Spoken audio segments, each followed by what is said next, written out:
Welcome into another edition of the Game Time TBD podcast. I'm your host, Bryant Graham. We've got Dustin Watts and we got Troy Marcus with us. First episode with all three of us on, boys. I'm excited to have you on.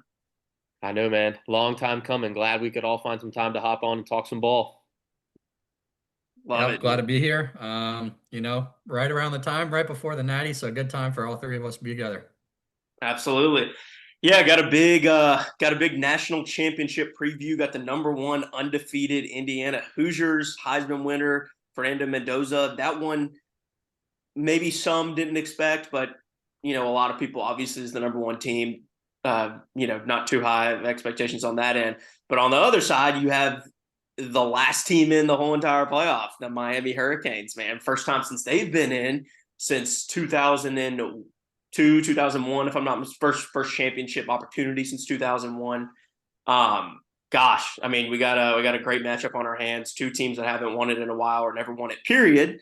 So we're gonna get into it. We're gonna get into all the things about the national championship. But if you guys don't mind giving us a subscribe, giving us a like on this video, comment your predictions on the game, as well as sharing it with your friends. We want to grow this channel. We want to, give the opportunity to give you guys more content. So please like and subscribe and share it amongst people. But yeah, guys, Troy, I'll get in with you first. What's your opinion on the matchup? What do you think about? Obviously, no one's been able to stop Indiana here recently. They've beaten Ohio State, they beat Alabama, they beat Oregon. They've been knocking off the blue bloods, if you will. What do you think? Does Miami have an opportunity in this one? Yeah, I like you said, the dynamic of this that's so interesting is it's the number one overall seed versus the last team in who was sweating out Selection Sunday. We were all looking at FanDuel at the betting odds to see who was going to get in, and ultimately we saw the head-to-head trump over Notre Dame. So happy to see Miami, prove everybody right by making it all the way to the Natty. But yeah, to answer your question, I think Miami absolutely has a chance. I don't know how you can watch Miami's defense, especially the front seven with Bain and Mesidor, and not think that they're not going to be able to cause problems.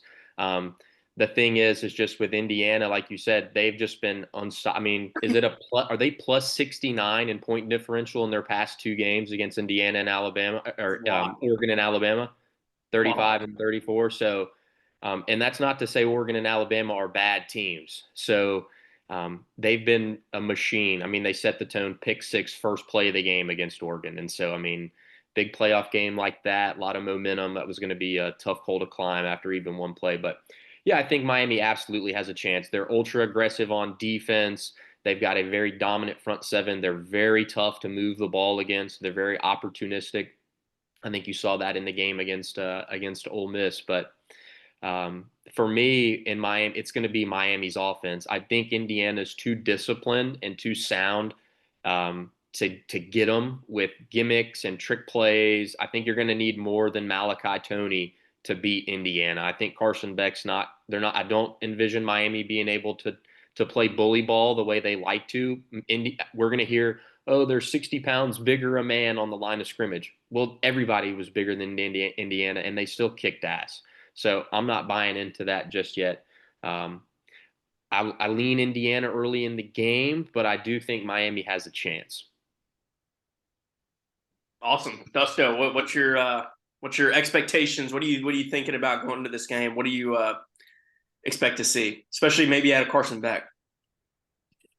Yeah, just from the top, I expect to see a much cleaner game in terms of penalties from Miami. If they bring all the laundry that they left on the field playing against Ole Miss and they bring that against Indiana, I don't think they have a shot. They have no shot to beat Indiana.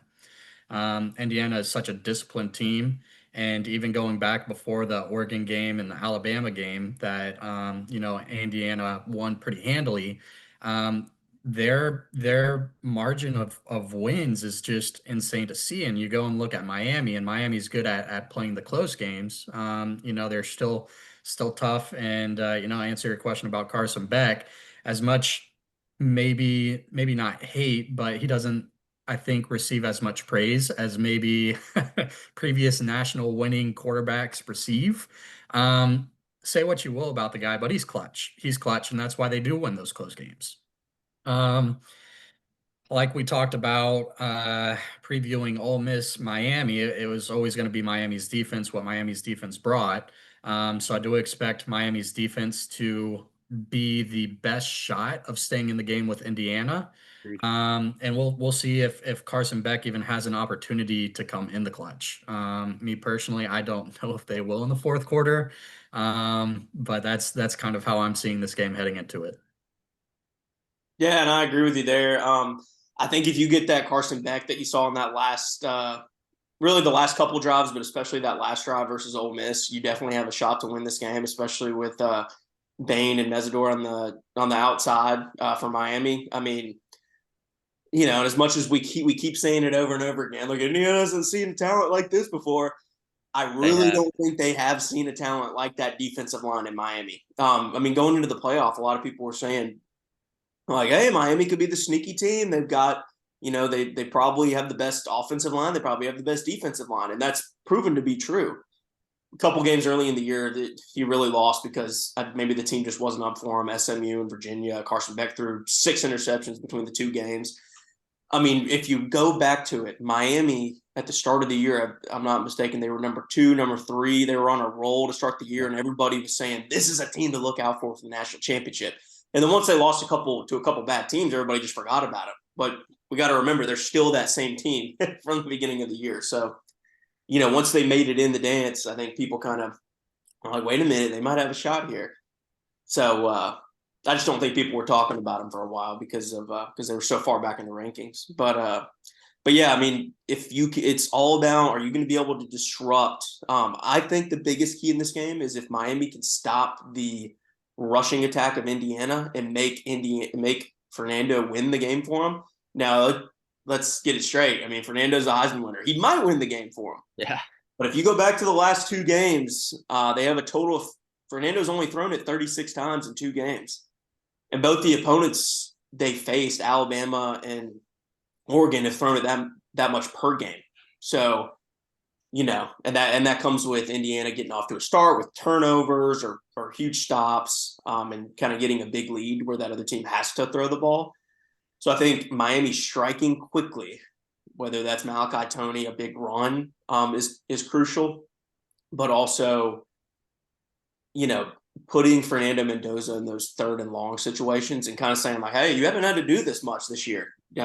Make Fernando beat you, because he hasn't had to do that the past couple games, and he can, but that's going to be your only opportunity. He can't throw 20 passes.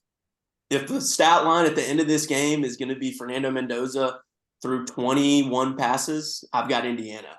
If it's Fernando went for 38 passes, he might win, but there's your opportunity. So. Well, yeah, Miami's biggest strength. We've hit on it already is Bain and Mesidor in the pass rush. So if you have Mendoza in an obvious pass, Miami would love to live in that. They know he's dropping back to pass. We all watching the game know he's dropping back to pass. Ruben Bain and Mesidor know he's dropping back to pass. That's advantage Miami. But Mendoza, and it's just we haven't even really, we haven't even got to Indiana's weapons because it's all about, Surratt and Becker, these guys, not the most highly rated guys, but all guys that are going to play in the NFL. And I don't know, if Indiana dropped a pass the entire playoff? I mean, they made that Oregon game look so easy. I mean, it was so in rhythm. And it's not to say, Oregon has talent. It's not crazy to think that they'd be able to match up on the outside or even up front, and they just diced them up. So, like you said, Brian, I don't think you can sit there and let Indiana live in 2nd and 4 and 2nd and 5 like they have been, because they'll just hammer you. And if Indiana gets up 2 scores and Carson Beck has to drop back and throw it every single time, you're probably en route for blowout city again, like we have seen. So Miami cannot get behind 14-0. They can't have a turnover early, can't go back-to-back 3 and outs. Indiana will just eat your lunch. They just kind of wait for you to self-destruct, because they're not going to self-destruct. Indiana is mistake-free. They've lost like 1 fumble the whole year, something like that. I mean, it's just remarkable. So want to make sure we give them credit. But yeah, it's going to be the first quarter, I think. I think, does somebody come out swinging? Is it more of a feel-out game early on? If you're Miami, you want that thing slugfest 3-3 at the end of the first quarter. You know, you don't want to be 14-7 or 14-0 or something like that. So fast starts, man. Yeah, and I like what Dustin. I like what you said about the penalties. Miami had 10 in the last game. You're going to have to be tight. You're going to have to be the more disciplined team. And I think Mario Cristobal can get it done. I think he has an opportunity to. Obviously, you got the home field advantage. I do think the field's going to be probably split 50-50 between Indiana fans and Miami. I think those Indiana fans, man, I mean, if you watch that Oregon game, but it was going to be hard for Oregon fans to consistently travel week in and week out. Maybe they were thinking, if we make the national championship, we'll go to Miami. But those Indiana fans, I mean, gosh, it felt like it was 80% to 90% of the Falcon Stadium. That was with Indiana fans. So, but I think it'll be pretty neutral. But it might surprise some people. You'd think maybe more Miami fans would be there, but I think it'll be 50-50. And hey, it's Miami Stadium. They're used to playing there. So that might prove to be an advantage. Before we get into score predictions, what are y'all's, like, I guess, key player or like a key factor to this game for each team? Dustin, we'll start with you. Yeah, for me, I'm not actually going to be touching on the players. I'm going to be touching on the sidelines. It's going to be the coaches. I see this being a chess match, and really going to come down to, we know Indiana's team is disciplined. We're going to need to see if Miami can bring their A game. Last game of the year, and if Cristobal isn't able to settle his team down, and instill with them the confidence that they can win this. They're what, 7.5, 8.5 dogs on this game. That can be a little disheartening. But depending if Cristobal is doing it right, that can also be major juice to get the team riled up, get them pumped. They're ready to go out and prove that, earlier in the season when they were ranked number 2, that's them. That's them. They're ranked number 2 right now, playing against the number 1 in the national championship. So really, how I see it, the key is going to be between the coaches. Yeah, and so far, Signetti has they've had the massive coaching advantage in every game they've played so far. So let's see if Cristobal can have his team dialed in. They've kind of embraced that mentality a little bit. So that's going to be a great matchup, Dusto. For me, it's going to be the Indiana running backs, him being black. Are they able to have success like that? We've already touched on it, but that's what Indiana does. They're going to be balanced. They're going to try to run the football. They haven't, Bryant, you were talking about, well, he hasn't really had to drop back to pass yet. Well, that's great, but they haven't needed to, so it's going to be on him being black. I think for me, I'm going to go with the Indiana running backs. That Miami front seven is very difficult to run against. They're very tough. They're physical. Heatherman, their DC, brings pretty crazy blitzes from all over the place. But if Indiana can consistently get 4 to 5 a pop, and they're just getting to run it down their throats, and then Mendoza gets one-on-one matchups and play actions working, it's blowout city. So I'm going to go with the Indiana running backs. That's kind of the key to the game for me. Awesome, and I'm gonna go conversely with that. Both great points from you guys, but I'm gonna go conversely from the running backs. I'm gonna go from the Miami defensive line. Like you said, is if Indiana is able to get push and be able to run the football, it's gonna be blowout city. They're gonna win by double digits. If Miami is able to stop that run with that defensive line and get some pressure on Mendoza, hey, we saw it in the Alabama game, 2 sacks on the first drive. It's just Indiana was able to get the running game going. I think if you're able to stop that running game with that defensive line, I think you can get pressure, especially with those 2 defensive ends and linebackers for Miami. Again, it's a lot better of a front seven than they saw in the past 2 games. I think Miami has a great chance to win this game if they are able to stop that run and get pressure on the quarterback. But like you said, the key is the run game for Indiana / defensive line for Miami. Being able, that's where it starts, is the run game. And that's how Indiana, I mean, it's kind of like the old school Alabama, where Coach Sig was on those Greg McElroy teams. It was run the ball first, play great defense, be efficient, and then it opens up, the playmaking. And that's the style that he's going for. But yeah, coaching is going to be a crucial one.